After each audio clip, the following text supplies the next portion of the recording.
Thanks for staying with us. Hope you're enjoying the show. Nearly at the finish line. Poppy, big decision this week by the AFL, of course, on Tuesday to say grand final day will now be played 2 extra 5-minute periods. If it's a draw at that stage, then next score wins. How do you see it? Well, interesting decision, I would have thought. I mean, I think the grand final replay works for me. I mean, if I look back in history, I think the fact that, North Melbourne and Collingwood in wherever it was, sort of mid to late 1977. 77, and then, of course, the Collingwood St Kilda one. That replay generates a lot of interest. I think it generates a lot more viewers for 2 weeks in a row, gives a lot more people the opportunity to say they were at the replayed grand final. I mean, I think there's a lot of upside to it. I don't understand why a decision needed to be made on replaying a grand final. I would have thought in their list of priorities, that wouldn't have been the leading priority. I wouldn't have thought.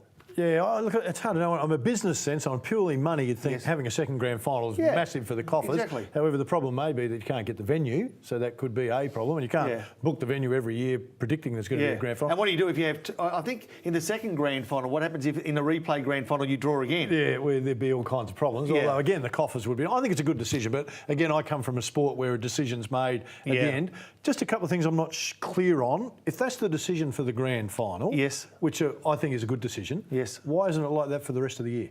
Why do we play games that are going to be a draw and point? It doesn't make. We're changing the rules. So I'll tell you what, we're playing the grand final. Look, let's bring the flick pass back in.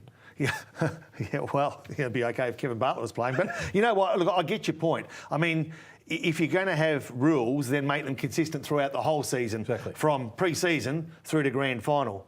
I think, I don't disagree. And over the years, I wouldn't have thought there's been that many grand finals that it's going to be a significant problem. Well, I knew you'd ask me that, so I did a bit of research for you, Poppy. So grand finals drawn in the SANFL. Now, the SANFL started back in 1877, so 139 years, 2 draws. In 139 years. 1984, Norwood, 4 goals 8.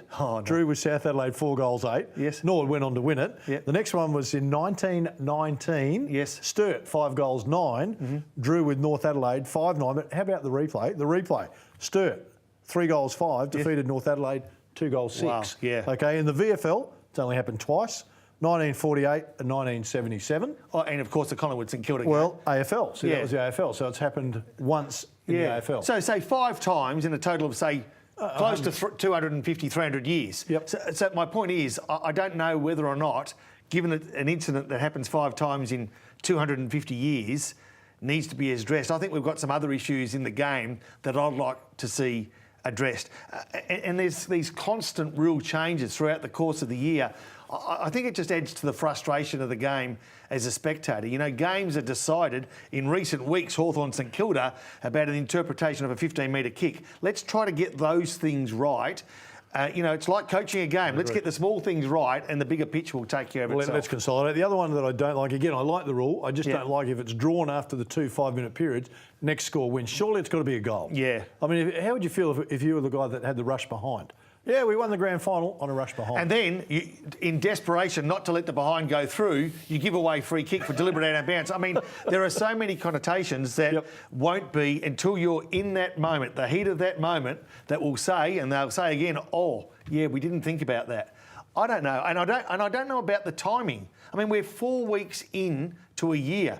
Why now? Why is it now that we've done it? Oh, why not in the off-season? Yeah, that's a good Someone's point. got too much time in their hands. All right, I want to ask you about coaches and long contracts. Some people are complaining that coaches shouldn't be given long-term contracts. Well, there's 2 examples that are glaring. Dimmer, your mate, Damien Hardwick, who you've just put at arm's length now that Richmond can't win a game, and Ross Lyon at Fremantle. I mean, both coaches... What about Buckley? Well, Buckley... He got an extension too. Well, he did. So you got 3 coaches. Nathan Buckley, Dimmer and Ross Lyon at the start of the year. Now, it's all very nice and it's probably a coincidence, but those 3 teams that probably stand out performing below expectation. All right. Stand out. Before last weekend's game, when their extensions were announced, they'd coached 10 games between the 3 of them and won 2. So I'm the other way. I'm saying if you think a coach deserves a long-term contract, give it to him. For the coaches, and I'm interested in, previous coaches now coming out and slamming it. What a group of hypocrites.